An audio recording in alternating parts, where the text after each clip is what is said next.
अब ये वाला जो पौधा आप लोग देख रहे हो, ये कौन सा पौधा है? ये कांस का पौधा है। इसको सैक्रम स्पॉन्टेनियम के नाम से भी इसको जाना जाता है, ठीक है ना। अब आप लोग यदि नर्सरी प्रोडक्शन का काम कर रहे हो तो आपकी बहुत महत्व का पौधा होता है। तो पहला महत्व का पौधा ये क्या होता है आपका, कि जो नर्सरियों में जो आम वगैरह आप खरीदने जाते हो तो क्यारी बना के वो लोग गुठली डाल देते हैं, देसी गुठली डाल दिए पकी, उसमें आम उगाया, फिर उसमें कलम बांध देते हैं। 1 साल बाद उसके पिंड को जब निकालते हैं, पिंड को निकालने के बाद उसमें कांस ही नीचे से बांधी जाती है, ठीक है ना।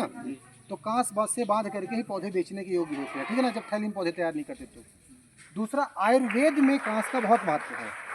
जितना आपके जांघ के नीचे की ज़्यादातर बीमारियां होती हैं, खुजली वगैरह जो आपकी होती हैं, ल्यूकोरिया वगैरह की दिक्कत है, प्रमेह प्रदर में भी आपका हो गया, और इसके अलावा जो होता है पेशाब में जलन वगैरह रहती है, तब इसके क्वाथ का सेवन कराया जाता है। इसके उबाल करके, इसके पंचांग का मतलब पत्ती जड़ तना सबको मिला करके, तो इनका सेवन कराया जाता है। दूसरा, जब बारिश का मौसम आता है ना, उसके बाद जब कांस में फूल आ गए, मतलब धीरे धीरे बारिश अब कम होती जा रही है ना, तो कांस का आयुर्वेद में बहुत महत्व है। इसका ऐसा समझो कि खरपतवार केवल है, ठीक है ना।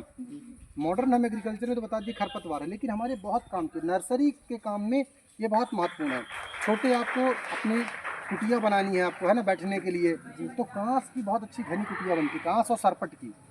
तो कांस भी बहुत महत्वपूर्ण है, कुछ जगह पे इसको भी रहना जरूरी। दूसरी बात, जो सॉइल इरोजन होता है, मृदा का कटाव होता है, मिट्टी कट कट के बारिश में जो बह जाती है, कांस के पौधे यदि लगे हैं आपकी मेड़ वगैरह में तो उसको रोकते हैं, है ना। तो इनका भी संरक्षण, कंजर्वेशन जो है जरूरी है।